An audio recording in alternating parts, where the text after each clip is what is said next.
Bonjour, mon nom est Jean-Pierre Després. Je suis directeur de la recherche en cardiologie à l'Institut universitaire de cardiologie et de pneumologie de Québec, affilié à l'Université Laval. Et si vous sentez ma respiration un petit peu haletante, c'est que je suis en train de consommer le meilleur médicament qui existe pour prévenir justement les maladies de société.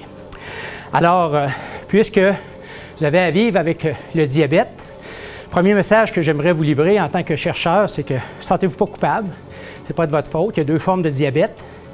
Le diabète de type 1, qui est associé à un défaut. Vous ne fabriquez pas d'insuline, donc vous avez besoin de vous administrer de l'insuline. Alors que le diabète de type 2, c'est les cellules de votre organisme qui ne répondent plus à l'action de l'insuline. Et donc, vous avez besoin de prendre des médicaments et parfois même de vous administrer de l'insuline. Mais savez-vous que, en dépit du fait qu'on a associé l'obésité au diabète de type 2, il y a beaucoup de gens qui sont obèses qui ne développeront jamais le diabète de type 2. Pourquoi? Les travaux qu'on a réalisés ici à l'Institut universitaire de cardiologie et pneumologie de Québec, on a utilisé des techniques d'imagerie. On est en mesure de mesurer la graisse qui est localisée dans l'abdomen. Alors, ce qu'on ne peut pas faire lorsqu'on mesure le poids, la taille. Et ce qu'on a trouvé, c'est que la graisse localisée dans la cavité abdominale prédisait justement la survenue du diabète. Alors après, on a voulu comprendre pourquoi cette graisse-là interne dans l'abdomen est si dangereuse pour la santé.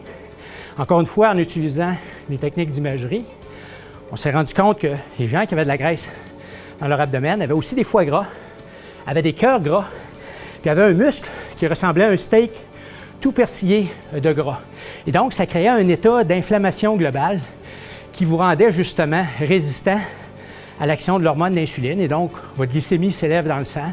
Et donc, vous devenez diabétique. Donc, vous voyez, les gens qui ont le diabète de type 2, vous n'êtes pas plus gros que les gens obèses qui n'ont pas de diabète de type 2, mais vous êtes gras par en dedans. Et donc, il est très important de véhiculer ce message-là dans un premier temps. D'autre part, on met beaucoup l'accent sur, vous savez, la perte de poids pour améliorer le diabète. Mais nos travaux ont montré que si vous calibrez un petit peu l'alimentation, vous faites un petit ménage dans l'alimentation, on enlève les choses, les chips, les frites, les boissons sucrées, on met plus de fruits, de légumes, des protéines végétales, on est capable de réduire de plus d'un tiers le risque de maladies cardiovasculaires et on va mobiliser aussi cette graisse-là interne, même si on ne perd pas de poids. Et ça, on l'observe particulièrement. Nos études d'intervention ici ont montré que faire ce que je fais en ce moment, vous voyez là, alors je suis capable de vous parler, léger essoufflement, parce qu'évidemment je travaille, mais c'est très confortable. Nos travaux ont montré qu'après un an, chez des diabétiques ou chez des gens qui sont à très haut risque de devenir diabétiques, on fait fondre cette graisse interne. On nettoie les foies, on nettoie les abdomens et parfois on observe ça sans même perdre du poids. La façon de suivre ça dans le temps, c'est de mesurer son tour de taille. Et on a vu chez des personnes diabétiques, donc des réductions assez importantes de tour de taille, pas toujours accompagnées par des pertes de poids.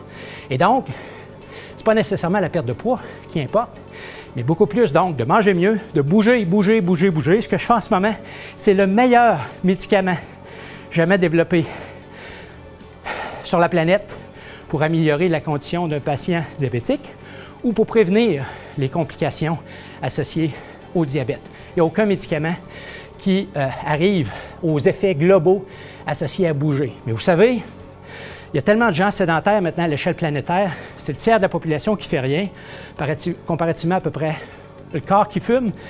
Il y a plus de gens dans le monde qui meurent de l'inactivité physique que du tabac. Donc, un message très, très important, bouger, c'est aussi simple qu'aller prendre une marche. Vous n'avez pas besoin d'avoir un vélo, faire ce que je fais. La Ville de Québec, évidemment, est un environnement magnifique pour prendre des marches. Et à cet effet, justement, vous savez que vous avez une association des diabétiques de Québec. Je salue encore une fois les efforts de cette association-là qui essaie justement de vous mobiliser afin qu'ensemble, avec les chercheurs, les médecins, les professionnels de la santé, on puisse améliorer votre santé. Alors, je vous invite à participer activement aux activités justement de l'Association des diabétiques de Québec. Et par ailleurs, je leur promets que moi, je vais rester profondément engagé en tant que chercheur à ce qu'on s'arrime étroitement afin de vous faire bénéficier justement des implications pratiques des travaux de recherche qu'on réalise pour prévenir le diabète mais aussi pour améliorer considérablement votre santé et votre qualité de vie chez ceux d'entre vous qui sont justement à vivre avec cette condition-là. Alors, encore une fois, moi, pour ma santé, vous me permettrez de continuer mon entraînement et je vous souhaite une très bonne journée.